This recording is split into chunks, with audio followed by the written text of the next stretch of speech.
Is everybody ready? Yeah! All right, now here we go. A one, a two, a one,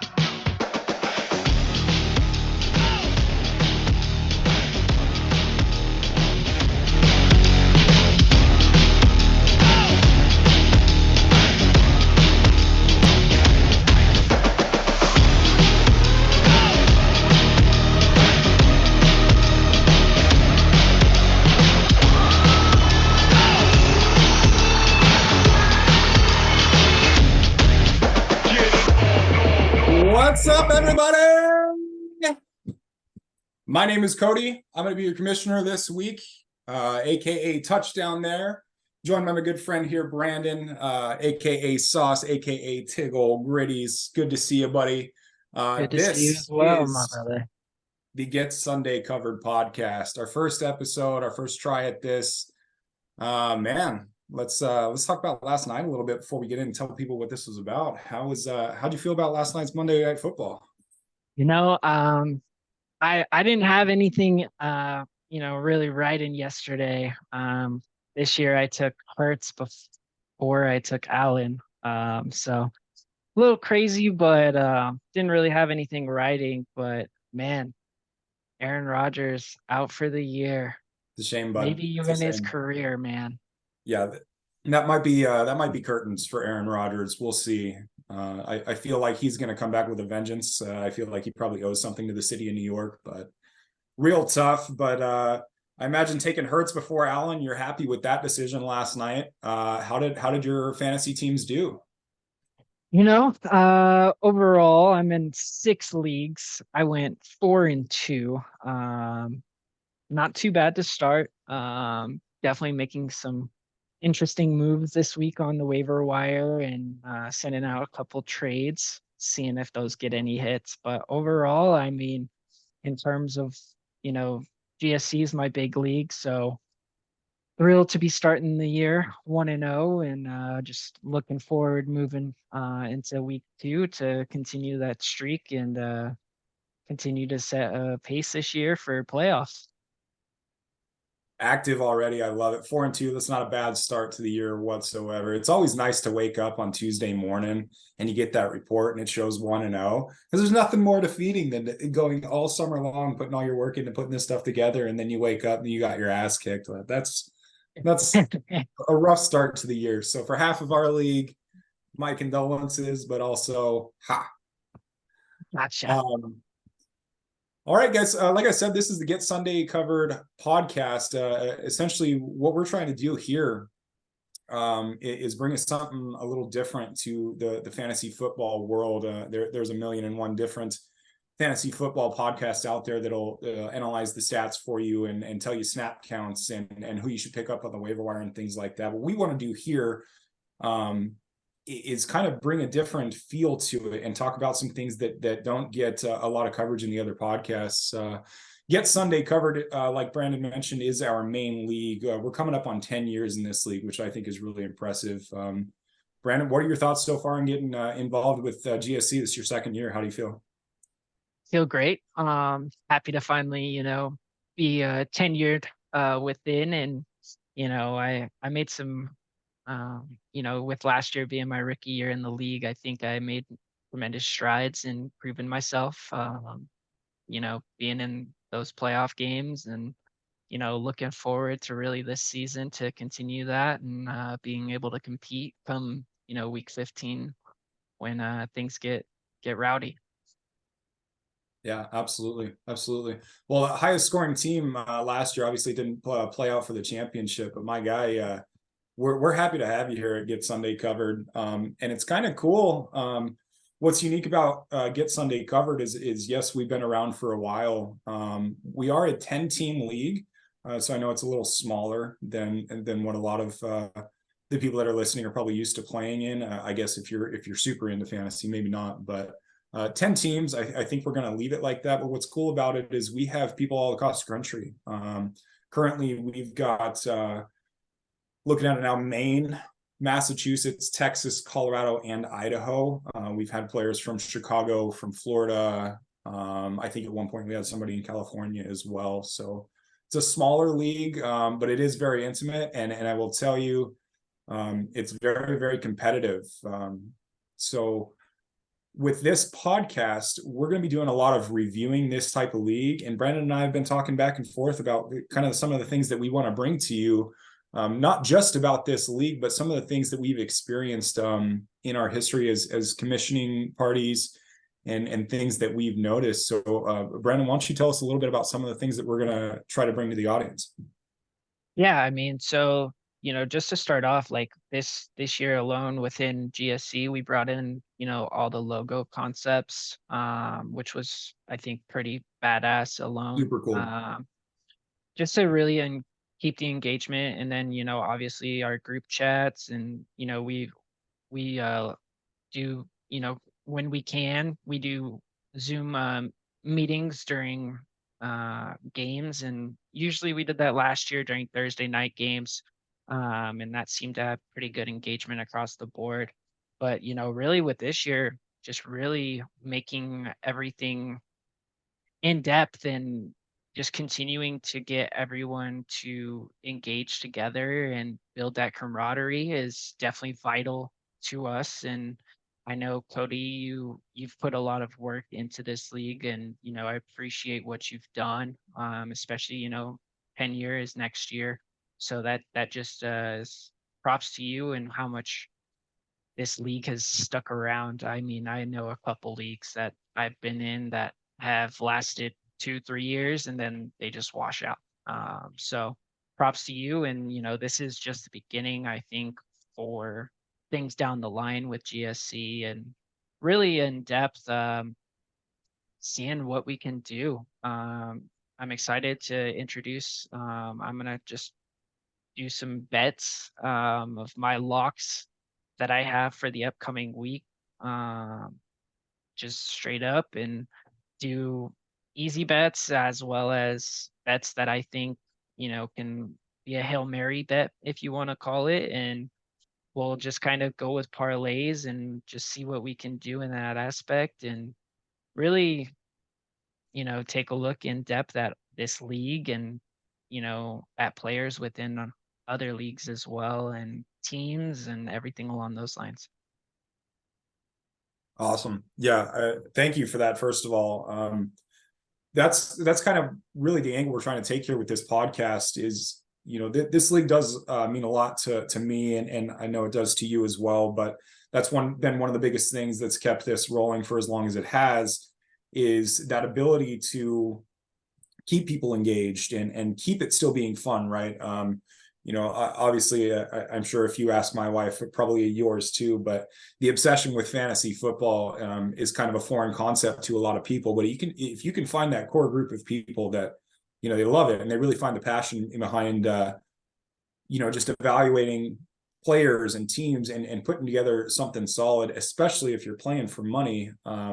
I personally, I'm playing in only 2 money leagues this year, but when you put in this type of time and this research and things like that, and it pays off, it's huge. So what we want to do is kind of take some of those smaller details and put them under a microscope. Essentially, we're going to be talking about ways to improve your league, how to keep people engaged. Give me your questions about being a commissioner, and some of the weird one-off scenarios that you're seeing in your leagues, and we're going to talk about some of those things. So I think to start for this week, we'll just jump into week 1 of GSC's fantasy, and we'll just kind of roll with it and see how it goes as far as getting into the other segments. Let's talk about how do you feel about the matchups in GSC this week? Again, 10-team league, full PPR for those of you that don't know. 1 quarterback, 2 running back, 2 wide receiver, a flex, and a tight end. No kickers in this league, but we do have defense. So what stands out to you as far as the matchups this week? The main matchups that, are we talking week 1 or week 2? Let's recap week 1 real fast, and then we can see if we can get into week 1 projections and maybe a game of the week next week. Yeah, so week 1, the main matchup that stood out to me was obviously, I would say, mainly you and Wit, just in terms of how close you guys were going back and forth. But props to you. You managed to pull it off last night with Garrett Wilson. I mean, we were texting back and forth, and I mean, we were losing it during that catch. That touchdown Oh, catch was insane. absolutely incredible. That was by far it. I mean, it's up there for catch of the year, and it's week one. So I mean, I'm sure that will be up there throughout the season. I agree. And one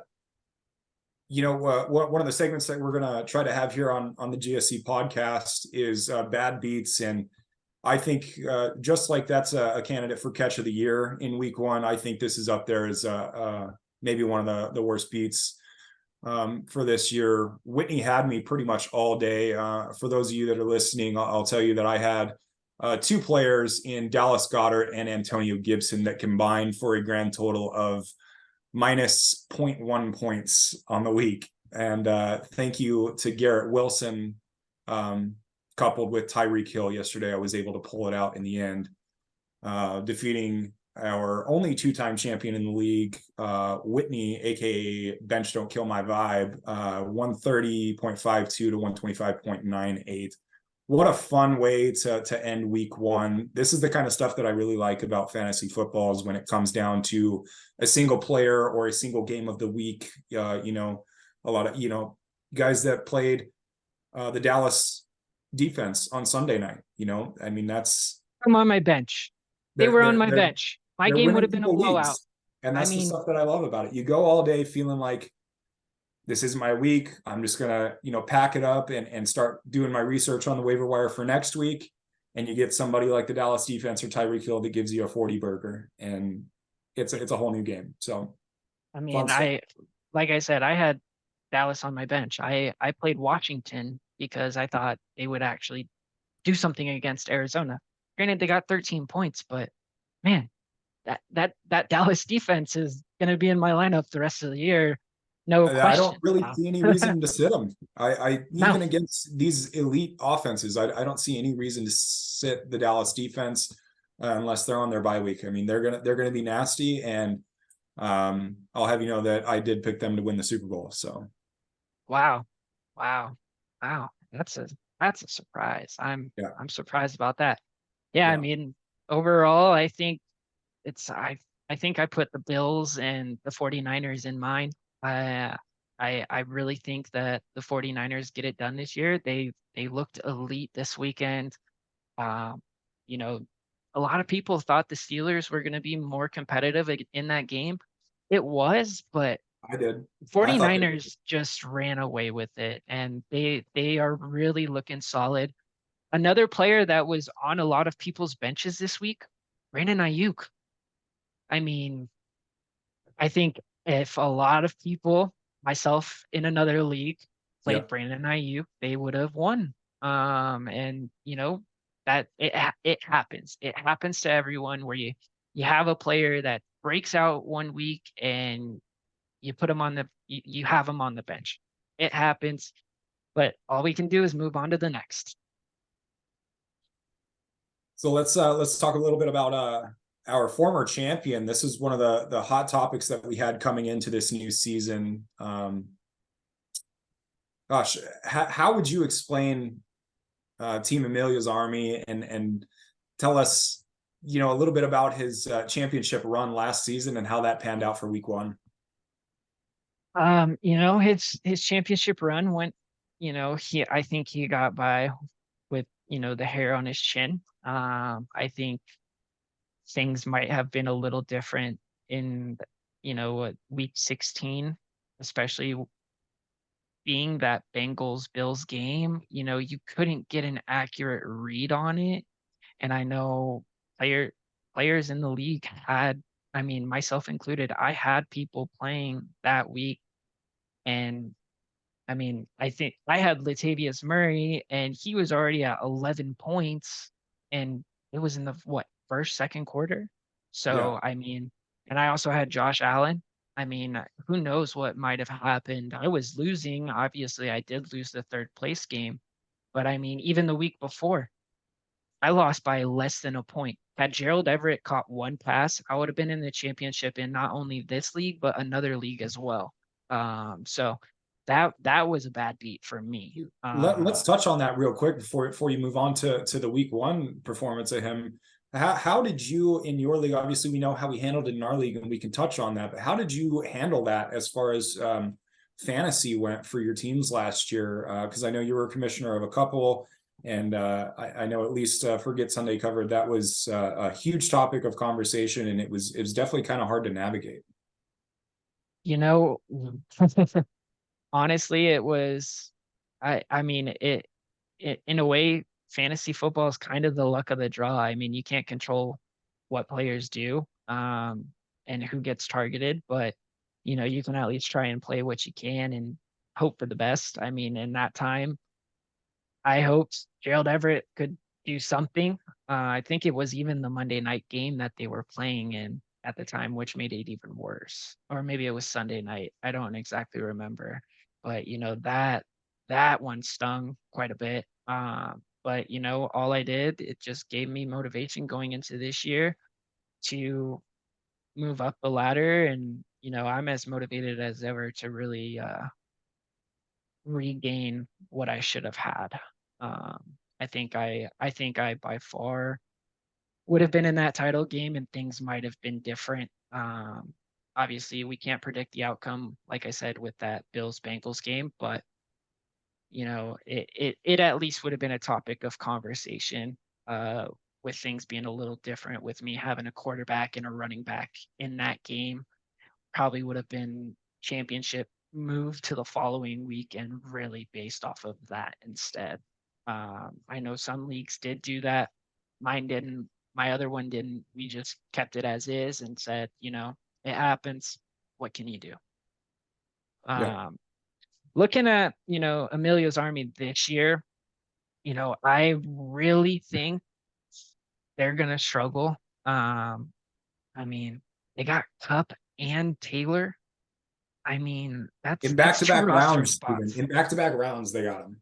That's two spots back to back off on your bench. And I mean, I tight end is all right with Waller. We'll see what he does. But I mean, really lacking in the wide receiver realm. I think, Van Jefferson didn't really show much. Christian Kirk was very quiet this weekend. But he's already got Van Jefferson on the trade block. He's already trying to Yeah. move on from him, I mean, he had Jacoby Myers and Puka Nakua on the bench. So I mean, he had a great chance to win this game this weekend, and I think he just maybe not as in depth with his research this year, and we'll kind of see how the year plays out.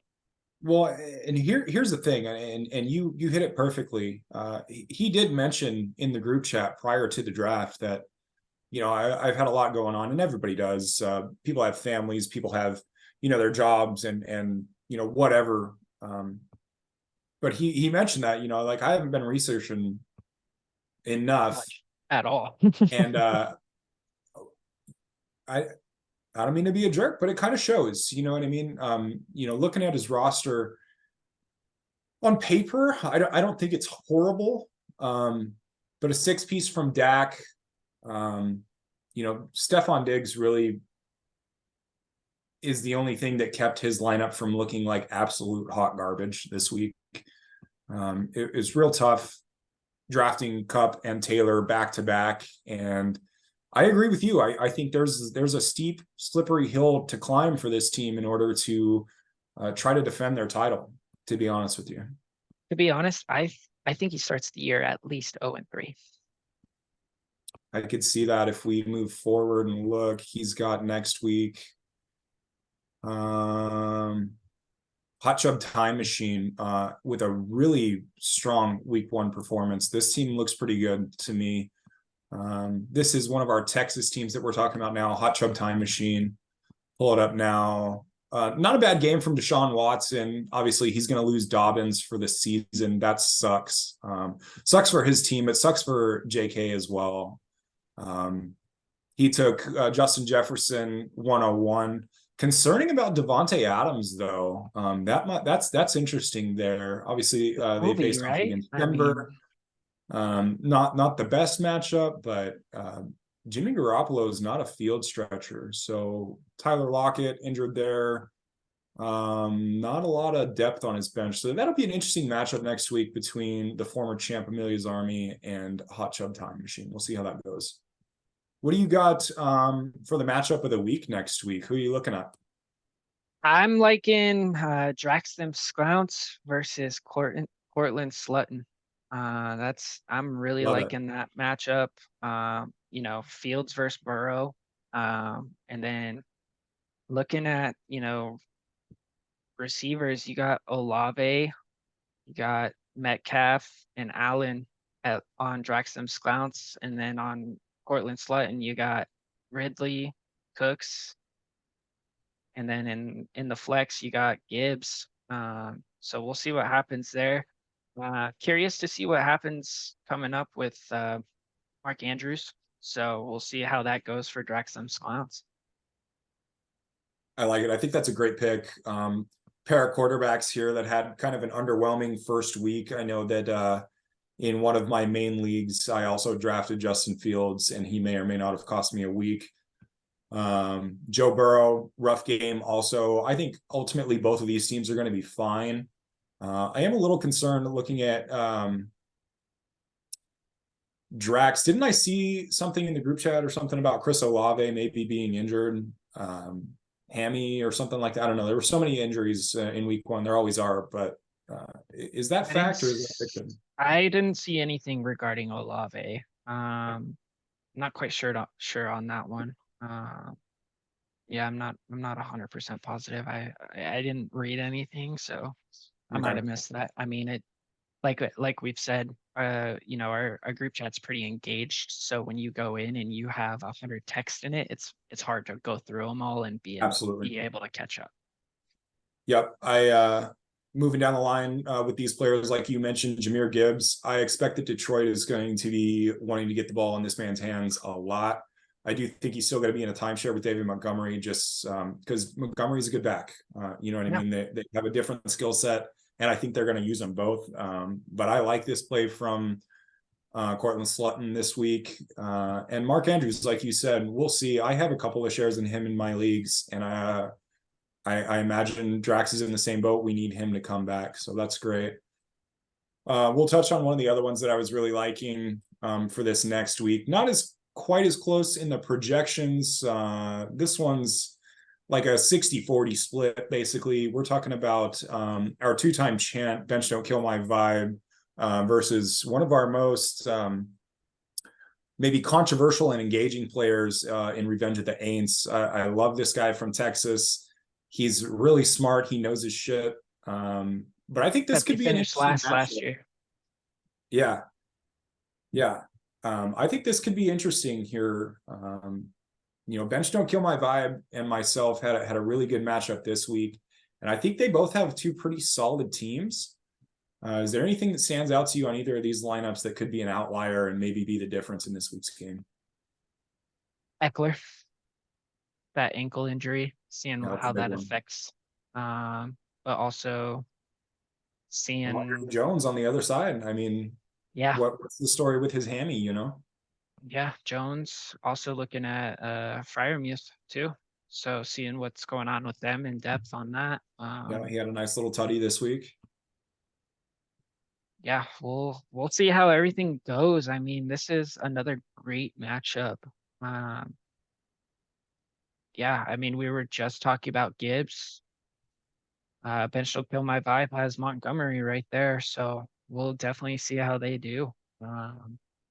And he had a solid week for him week one as well. So. And I mean, even just looking at Bench Don't Kill My Vibes bench, they got Devontae Smith right there, which could do some damage in terms of even just percentage change in pregame in predictions. So that's one. Looks like Revenge of the Aints really has their lineup set to be at least predicted right now outright perfect. But who knows what can happen. We'll see how You really progress touched throughout the on week. one of the things with bench don't kill my vibe that I think was kind of alarming for most of the league during the draft. This player stacked the Philadelphia receivers in back-to-back rounds in draft, and it seemed like she wasn't very happy about it. But this morning, I don't know if you saw, but AJ Brown hit the trade block. I don't know, maybe that wasn't such a bad move. You know what I mean? Those two are both clearly going to be involved. It's going to be a different type of game set moving forward for the Eagles. It was kind of rough weather there in New England. The New England defense is always elite. So I think she may have some actual trade capital here in at least one of those receivers. The question is, what's she going to get out of them? And how much is everybody else willing to pay? So I expect both of these owners this week to be pretty active on the waiver wire. And honestly, I wouldn't be shocked to see at least a trade proposal. I'm with me having Hurts. I might throw something out there. I saw that hit earlier today, and it might be a consideration just so I can get the stack with Jalen Hurts and AJ Brown. It might be a stack worth chasing. Not really sure what I want to give up. I know I'm not giving up Amon-Ra, I'll tell you that. That boy, he went off on Thursday in Kansas And City. he's going to keep going off. Yeah, he is going to keep that consistency going. I think he's in for a breakout year, and Detroit just looked dominant. So we'll see how that plays out for them as well. Absolutely. Okay. So we got our two picks for the game of the week in for next week. Is there anything else you want to touch on from week one in the Get Sunday Covered Fantasy Football League? Anything else that stood out to you? In terms of week one, nothing really. Couple close games, but I think everyone's really just feeling out their rosters. Glad to see the week one report come out and really kind of get a prediction on where everyone's max was. I think I was right behind. Yeah, I mean, I was right behind you. You had an outstanding week, but I mean that happens when you have Brandon Ayuk on your bench and Tyreek Hill. So I think overall, I'll be chasing right at your heels coming into week two, and I think everyone's just kind of getting a feel going into into the upcoming week. And as the season progresses, everyone's going to get those rosters a little bit more set to who they want. Yeah. Well, I will say in regards to my team in particular, I was able to keep Garrett Wilson this week in the last round of the draft, which was fantastic. But I'll be honest, I'm pretty concerned at this point. Even for next week, he may or may not be a bench player for me, honestly. Tough matchup that he's got next week, and with Aaron Rodgers going down, it makes me worried about my depth. But this is fantasy, and this is why we love it. So let's move on a little bit. Why don't you tell us a little bit about one of the segments we're going to be running this year called Best Bets. Unfortunately, here, sports betting, not a thing in Idaho. So, talk to us about what you're going to be doing, and do you have any bets already that you're looking at? Yeah, so I don't have any player prop bets yet, but I do have a couple that I can upgrade over here. We'll just go ahead and share this screen. So looking at this week, this is going to be my Hail Mary parlay of the week. Basically looking at Cowboys money line over the Jets, Saints money line over the Panthers. I think the Browns are going to cover that spread at -2. I think that's I like the Browns moving forward. I think that's a better play than Cleveland's very favored in this game, so playing them with the spread just will boost the parlay a little bit more. I like Miami -2.5 over New England. Even though I'm a Patriots fan myself, I don't think this is going to be. Miami looked great. They really close did. game. I think Miami's going to blow out New England by at least 10. Um, I like the 49ers by 8 over the Rams. The Yeah, Rams looked good, but I think the they looked 49 good against a rubbish Seahawks team. there's no Legion of Boom there anymore. Their defense is Yeah. nothing. I like the Lions 5.5 over the Seahawks. I like the Bills over the Raiders. I like the Chargers spread of 3 over the Titans, and then I like the Ravens Bengals under. It's a divisional game. I I think looking at week 1, there wasn't really much there, but I think that's a good game to go under. It's a division game. It's going to be close on that one. I think maybe you're getting 43, 44, but I don't think it's hitting that 46. That's my Hail Mary of the week. This is going to be my lock of the week. My lock of the week, taking all these teams that started 0-1, taking the Bengals over the Ravens, taking the Chiefs over the Jags, and then taking the See, I'll challenge you on that one. Lions. That is not a lock for me. Okay. I think Kansas City starts 0-2. I'm nervous about Travis Kelce coming back, and I think Jacksonville is gonna keep getting their shit together, and they might be scary this year. And it's after watching what the Chiefs receivers did last week. We'll see if they don't have Kelce back. I will say put your money on Jacksonville. I will agree with that. If Kelsey's not back this week, I think Jacksonville is the play here, without a doubt. So that's my personal lock of the week. And then my other one I'm looking at is a little bit better, I think. And this is kind of more of my in depth. I like this bet a lot. Chargers money line, Lions money line, Packers money line, 49ers, Cowboys, and Saints. I like that. I think these 6 teams do great. $10 pays you 110. So you make $100, call it a day. Love it. I think that's a great play.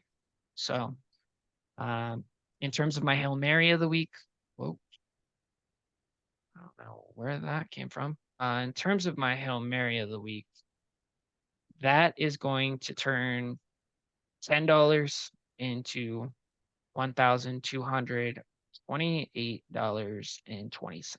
So some Hail Mary, but if it hits, man, I'll look like a genius. But and correct me if I'm wrong, but you did pretty well on your week 1 parlays as well, didn't you? yeah, so in terms of my week 1 parlays, I had a couple that hit. I had on Thursday Night Football, I had Montgomery over 49.5 rushing yards, Mahomes with 15 rushing yards, and then Sam Laporta with over 24.5. That hit for me. And then I did just a couple money line bets. I had Miami to win as an underdog. I felt very good about them, to where I put Love it. $50 on them and turned it into 118. And then I felt very good about the under in the Bills Jets game, turned that $20 into 38. So definitely looking forward to, getting more into this betting season. My real betting season, I would like to say, is more March Madness, but I'm very decent in terms when it comes to football as well. Football, hockey, and NBA or NCAA basketball seem to be where I have a good portion of an idea. Wonderful. So that's it Well, for my I look bets forward of the to hearing week. more of that. Like I said, it's kind of a bummer not being able to bet here in Idaho, but I know that when I come back, you'll be the guy that I'm going to for that. That's going to be Brandon's bets. That's our segment talking about just his favorite bets of the week and some of the upcoming things you may see on your sports betting network. We're going to be talking about we want to have guest spots from guys from this league. If you're interested in being on this podcast, talking about your league and some of the things that, you're experiencing, some of the questions that you have, we encourage you to reach out to us. If you want to ask us questions, you can reach out via email at getsundaycovered@gmail.com. That's getsundaycovered, one word, @gmail.com. And we are working on social sites as well, including Instagram and YouTube. So we'll have that up and running as we work through some of these kinks that we've got going on here. But to wrap this up for the day, Brandon, we're going to do a segment called Commissioner Corner, where we want you guys to reach out to us. Just as you want the people in your league to be engaged, we want you to be engaged and talk about some of these problems that you're having. So Commissioner Corner, we've got a guest today that writes, it's from Ate47. He says, how do you go about handling players that are not engaged with the league? I have an owner in my league that begged for a spot before the draft. And then when the draft came around, he only drafted the first rounds before going into auto pick. In week 1, he then left Mark Andrews in the starting lineup. I want to address this without being an asshole or hurting a friendship. Can you help? What are your thoughts on that? I mean, honestly, I'm a very blunt person, so I'm gonna call him out. I'm gonna, go in and I'm gonna call him out, and I'm gonna do it within the group chat. I'm not going to, stir around and, make it a one-on-one conversation. I think it's better to get up from the rest of the league, like, hey man, like, you're in this league for a reason. You beg to be in this league.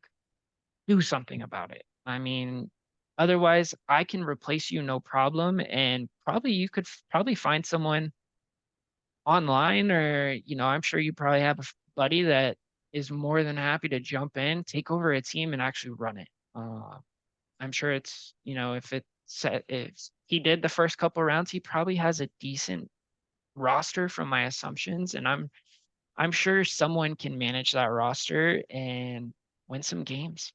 That's just my input. I think, call him out, see what happens. Yeah, I think this is a great question, because these are some of the things that we really want to dive into on this podcast, because this is, situations like this are going to come up all year, every year, with whatever league that you're in. And I think it's important to address what type of league that is, right? So like, not a lot of context here, but like, are you paying for this league? Did this owner pay to be in this league? Is this, is it a league with your coworkers? Whatever. I think that's those are all things to take into consideration here. If this owner paid to set up this team, for me as a longtime commissioner, I look at this situation and I think there's two ways to slice this. One, you could say, thanks for the free money. Yep, and exactly. write it off, not say anything. You know what I mean? Yep. It's an easy win. But if you get into a deeper league or a more competitive league, like what Get Sunday Covered is, in my opinion, this is unacceptable. It can't be tolerated. This type of stuff is what becomes, it's a virus that grows on these type of teams, right? So, okay, he auto drafted most of his team. Okay, there's one tick mark next to his name. Like, let's say hypothetically he wins the championship this year. 9 out of 10 people in that league are going to say, yeah, well, you auto drafted though. Yeah. Okay. Whatever. A win is a win. Well, let's say this, right? You're begging for a spot to be in my league, and then you can't even put together a full lineup on week 1. For me, I'm reaching out to this person directly. And I think as a commissioner that does fall within your responsibilities if you want to have a competitive league. If this is just for fun, you're doing it with your coworkers, you're doing it with family, you know that they're not as invested in you, maybe you let it slide, right? Maybe you shoot them a text game day morning, say, hey, your tight end is out, something like that. But if this is for money and you're with competitive people, as the commissioner, I think this needs to be addressed and let them know. For Get Sunday Covered, we have a clause in our rules that says, if you go 2 consecutive weeks without putting together a complete lineup, the commissioning party can come together and say, hey, like, either you're going to have to get this together or we're going to take over your team, essentially. I don't know. That's just my thoughts on it. but those are some of the things that I think you're going to come across a lot as fantasy football continues to grow, and you get more of your friends into it, more of your family and coworkers into it. You're going to come across things like this. And do I think it's worth, ruining a friendship over? No. But if your friendship is fragile enough to be broken over me telling you that you need to get your shit together in this league or get out, then maybe you shouldn't be in the league. You know what I mean? Maybe it's time to reconsider that friendship as well, to be honest. Sure. If I, Sure. I mean, just to put it lightly, that if that relationship's walking that much on eggshells, that it might be time to really just reconsider. Yeah. So, all right, great. Well, Brandon, closing thoughts on the first episode of the Get Sunday Covered podcast. What do you think? How you feeling? What do you want to achieve out of this before we sign off for the day and bid adieu to our audience? I just want to continue to grow. As we're just kicking off, so I'm excited to see how the rest of the season plays out. I'm sure you and I are going to bat some ideas back and forth, and I'm really excited just to see how much we progress throughout the year. Um, who knows what's in store for us, but I'm thrilled to finally be making this happen. We've talked about this for I mean years. We were talking about this when I was at your apartment, and that was what, 2018?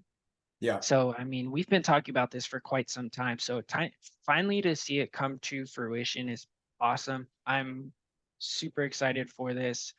I'm, going to be learning nonstop. I'm excited with just the progress I've made in terms of the last 24 hours of what I've learned, just within, getting the meeting run. And we were playing with it last night, and it was just fun to be able to kind of figure things out. So Absolutely.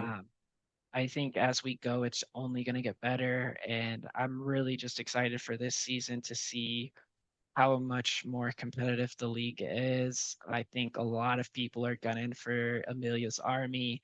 Like you say, it's a fluke title.